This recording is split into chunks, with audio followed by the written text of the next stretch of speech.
Gangrape को लेकर अभी देश का गुस्सा शांत भी नहीं हुआ कि अब उसी केस के गैंगरेप की कोशिश शुरू हो गई। दिल्ली सरकार की एक एसडीएम ने दिल्ली पुलिस पर बेहद गंभीर इल्जाम लगाया। इल्जाम ये कि दिल्ली पुलिस ने गैंगरेप की शिकार लड़की का बयान अपने हिसाब से लेने के लिए न सिर्फ उन पर दबाव डाला बल्कि उन्हें धमकी भी दी गई। ये वही एसडीएम है जिन्होंने पीड़ित लड़की का बयान लिया था। तो पहले एसडीएम के इल्जाम सुन लीजिए, पुलिस की सफाई उसके बाद सुनाऊंगा। कितनी बड़ी बड़ी बातें की गई। मेरे जैसा आदमी जैसे 3 लड़कियां हैं, उसको कोई संताप नहीं होगा? क्या कर रही है दिल्ली पुलिस, क्या कर रही है केंद्र की सरकार, क्या कर रही है गृह मंत्री और क्या कर रही है दिल्ली की मुख्यमंत्री? कितने बड़े बड़े दावे किए गए।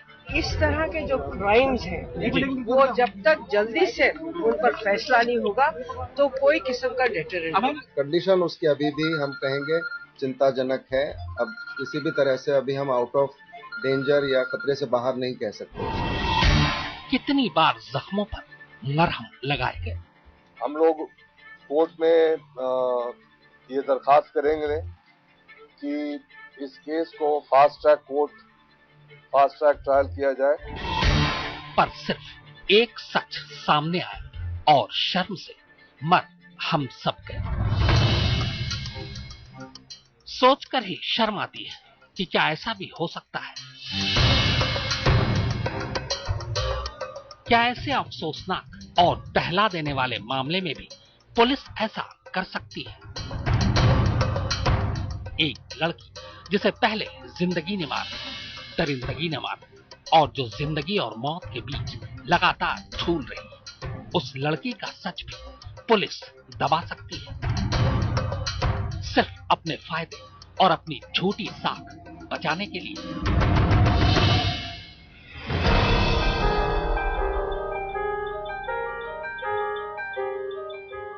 मन मानने को तैयार नहीं है, पर क्या करें, ये सरकारी चिट्ठी मुंह चढ़ा रही है। ये वही चिट्ठी है जिसमें पुलिस का सारा कच्चा चिट्ठा कैद है। इस एक चिट्ठी ने यह दिखा दिया है कि केस चाहे कोई भी हो, अपनी पुलिस अपने पुलिसिया हथकंडे से कभी बाज नहीं आएगी। दरअसल ये सरकारी चिट्ठी विवेक विहार की एसडीएम उषा चतुर्वेदी ने अपने बॉस और पूर्वी जिले के डीएम साहब को लिखी है। आपको बता दूं कि ये वही एसडीएम उषा चतुर्वेदी है जिन्होंने गैंग रेप की शिकार लड़की का 21 दिसंबर को सफदरजंग अस्पताल के आईसीयू में जाकर बयान लिया था। आगे की कहानी बताने से पहले आइए जरा उनकी चिट्ठी का मजमून पढ़ लेते हैं।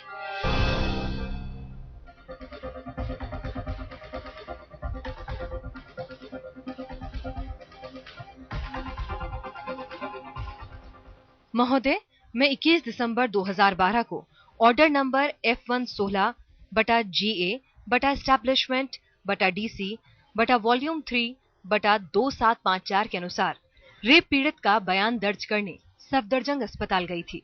वहां DCP south, ACP Vasant Vihar और एसीपी डिफेंस कॉलोनी भारी पुलिस बल के साथ मौजूद थे।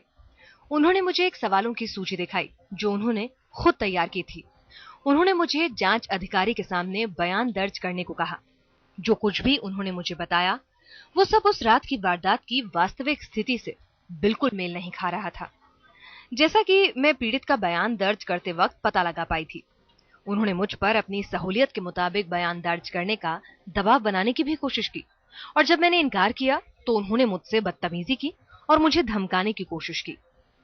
पीड़ित के बयान की वीडियोग्राफी की रिकॉर्डिंग के मुद्दे पर भी काफी वक्त बर्बाद हुआ क्योंकि पुलिस ने मुझे ऐसा करने से रोका। आखिरकार पीड़ित की मां के इनकार के बाद बयान की वीडियोग्राफी रिकॉर्डिंग नहीं की गई।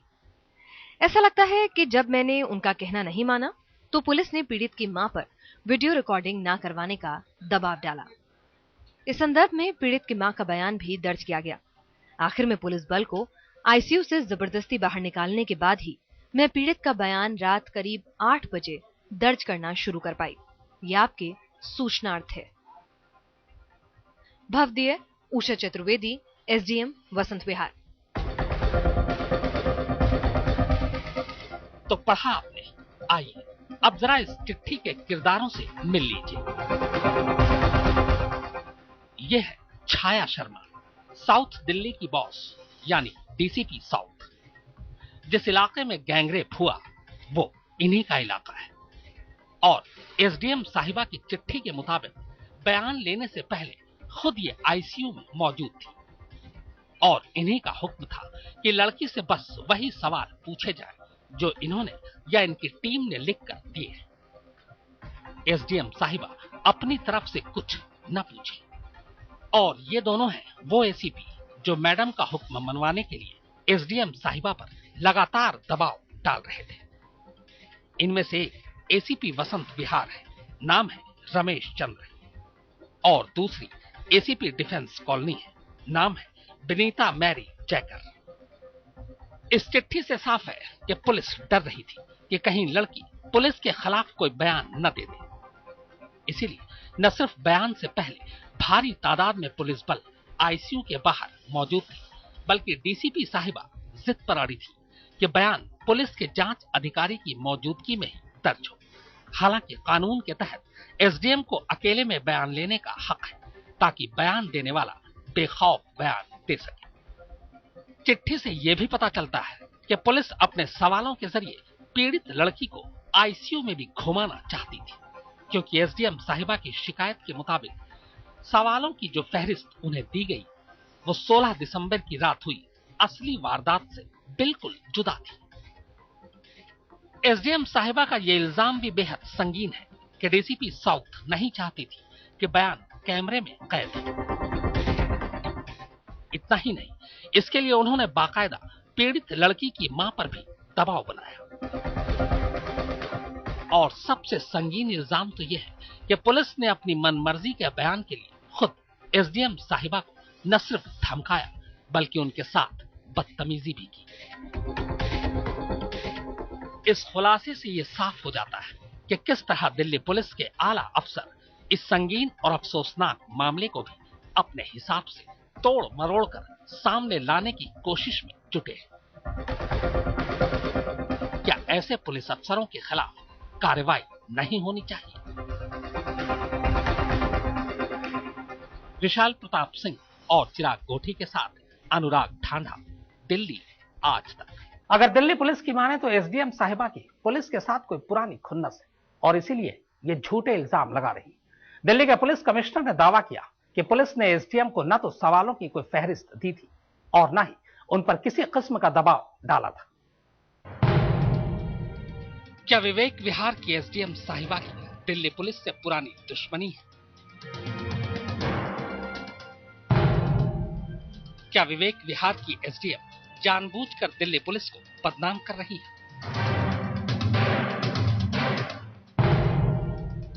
या फिर एसडीएम की आड़ में मुख्यमंत्री शीला दीक्षित दिल्ली पुलिस के कमिश्नर से अपनी खुन्नस निकाल रही है?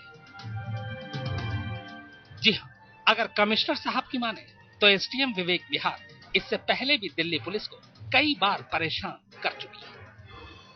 कि ये पहली घटना नहीं है जबकि इस एसडीएम महोदया के साथ हमें समस्या हुई है। याद होगा, एक बैंक्वेट हॉल में आग लगी थी हाल में, वहां भी ककड़डुमा के पास, वहां भी ये एसडीएम महोदया आई थी और वहां भी इन्होंने कुछ समस्या खड़ी करने की कोशिश की थी। कमिश्नर साहब के मुताबिक एसडीएम ने अपनी चिट्ठी में जो भी लिखा है वो झूठ है। उनका कहना है कि वो दिल्ली पुलिस ही थी जिसने खुद एसडीएम साहिबा को बयान लेने के लिए बुलाया था। एसडीएम को पुलिस ने बुलाया। पुलिस, साउथ डिस्ट्रिक्ट की पुलिस ने सबसे पहले deputy commissioner new Delhi Mrs Neela Mohanan को अप्रोच किया और कहा कि हम चाहते हैं कि एक एसडीएम का बयान इनका हो जाए क्योंकि लड़की की हालत ठीक नहीं थी। दिल्ली पुलिस को इस बात की भी शिकायत है कि एसडीएम साहिबा की चिट्ठी को बिना पड़ताल किए गृह मंत्रालय के पास भेज दिया गया, जबकि इस बारे में पहले दिल्ली पुलिस से बात की जानी चाहिए थी। अगर कोई शिकायत थी तो पुलिस का पक्ष भी सुनना चाहिए था। पुलिस का पक्ष सुनने के बाद सारी बात की इंक्वायरी करने के बाद तब कोई शिकायत जाती, लेकिन शिकायत सीधे चली गई। तो ये बड़ी खेद की बात है। जाहिर है यह चिट्ठी गृह मंत्रालय को दिल्ली सरकार की तरफ से भेजी गई थी और मंत्रालय को भेजने के साथ साथ मीडिया को भी चिट्ठी लीक कर दी गई। सुगबुगाहट यही है कि यह चिट्ठी शीला दीक्षित के इशारे पर लीक की गई। कहते हैं कि शीला दीक्षित और नीरज कुमार के रिश्ते अच्छे नहीं। गैंगरेप की वारदात के बाद शीला दीक्षित और उनके सांसद बेटे संदीप दीक्षित नीरज कुमार को हटाने की मांग तक कर चुके हैं। दरअसल दिल्ली पुलिस सीधे गृह मंत्रालय के तहत आती है और मुख्यमंत्री का पुलिस पर कोई जोर नहीं है। विशाल प्रताप सिंह, दिल्ली आज तक। गैंगरेप से दुखी दिल्ली पर आज एक और पहाड़ टूटा। इंडिया गेट पर हुई झड़प में घायल दिल्ली पुलिस के सिपाही सुभाष तोमर ने मंगलवार सुबह दम तोड़ दिया। बुरी तरह घायल सुभाष वेंटिलेटर पर थे।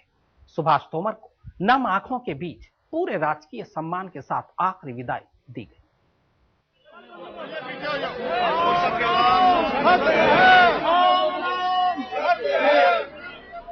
गांधी के देश में जब जब ऐसी मैयत उठती है तो कलेजा मुंह को आ जाता है। अहिंसा के दम पर अंग्रेजों तक को खदेड़ देने वाले इस देश के किसी सिपाही की जान अपने ही लोगों की हिंसा छीन ले तो शोक के साथ साथ शर्म से सिर झुक जाता है। सिपाही सुभाष तोमर, हम सबको माफ कर देना।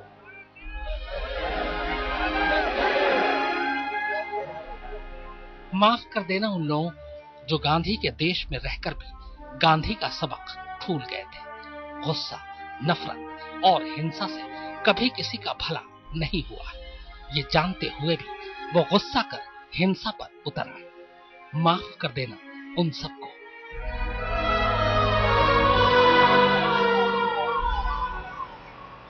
ये एक सिपाही का आखिरी सफर है। पुलिस की गाड़ियों का ये कारवां अपने कांस्टेबल सुभाष तोमर को अंतिम विदाई देने निकला है। जिंदगी की आखिरी मंजिल यानी निगमबोध घाट पर जैसे ये काफिला रुका तो सिसकियों का दौर शुरू हो गया।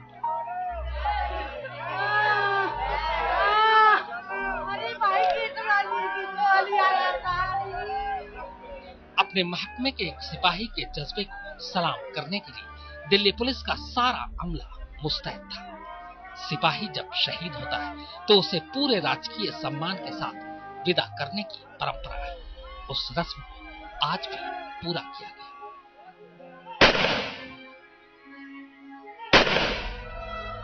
जुर्म के खिलाफ जंग जीतने वाले सुभाष तोमर आखिरकार जिंदगी की जंग हार गए। रविवार को दिल्ली में गैंगरेप के खिलाफ भड़की गुस्से का शिकार हुए सुभाष तोमर ने आज सुबह आखिरी सांस ली। लेकिन सुभाष तोमर की मौत पर कई सवाल उठते हैं। सबसे बड़ा सवाल यह है कि आखिर सुभाष तोमर की मौत का जिम्मेदार कौन है।